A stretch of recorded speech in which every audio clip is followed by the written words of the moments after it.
Hi అండి, welcome to lucky world. ఇవాళ నేను మీ ముందుకు చాలా స్పెషల్ వీడియోతో వచ్చానండి.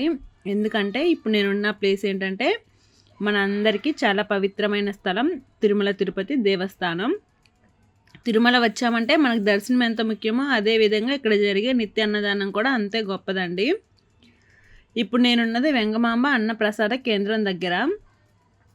టెంపుల్కి చాలా దగ్గరలోనే ఉంటుంది. ఇక్కడికి రాగానే నాకు ఒక ఫీలింగ్ వచ్చిందండి. మన సాధారణ ప్రపంచం నుండి బయటకు వచ్చి ఇక్కడ ఓ ప్రత్యేకమైన భక్తి ప్రపంచంలోనికి వచ్చినట్టు అనిపించింది. లోపలికి వెళ్తుంటే ఒక పెద్ద మ్యాప్ పెట్టారండి. అది మొత్తం తిరుమల కొండకి సంబంధించింది. చూడడానికి చాలా క్లియర్గా చాలా బాగా డిజైన్ చేశారు. నిజం చెప్పాలంటే అక్కడే కొంచెం సేపు నిలబడి చూడాలనిపించింది. ఇక్కడ రోజు వేల మంది భక్తులు వస్తారు. అందుకే అన్ని ముందుగానే చాలా పద్ధతిగా అరేంజ్ చేసి ఉంటారు. మన పని ఏంటంటే నిశ్శబ్దంగా వెళ్ళి కూర్చోవడమే. మనమంతా కూర్చోగానే అరటాకులో భోజనం మొదలవుతుంది. ముందుగా ఒక కూర, ఒక చట్నీ, పరమాణం, వడ ఇస్తారు. రైస్ అయితే వాళ్ళే వచ్చి అడుగడుగున వడ్డిస్తూ ఉంటారు.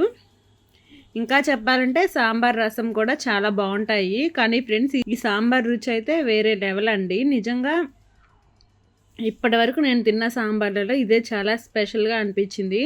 అందుకే అనుకుంటా ఎంతోమంది భక్తులు ప్రత్యేకంగా ఇక్కడ భోజనం చేయడానికి వస్తుంటారు. ఇక్కడ మరో మంచి విషయం ఏంటంటే ప్రతి దగ్గర వాటర్ పోసుకోవడానికి జగ్గులు పెడతారు.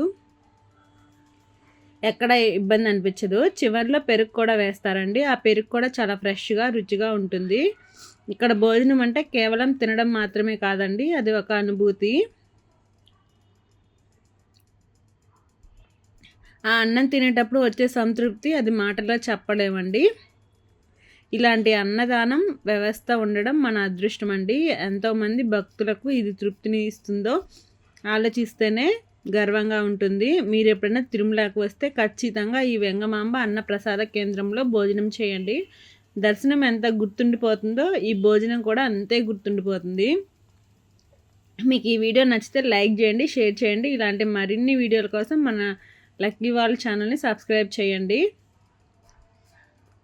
మీ అభిప్రాయం ఏంటో కామెంట్లో తప్పక చెప్పండి అండి. మళ్ళీ ఇంకొక మంచి వీడియోతో కలుద్దాం. అంతవరకు బాయ్.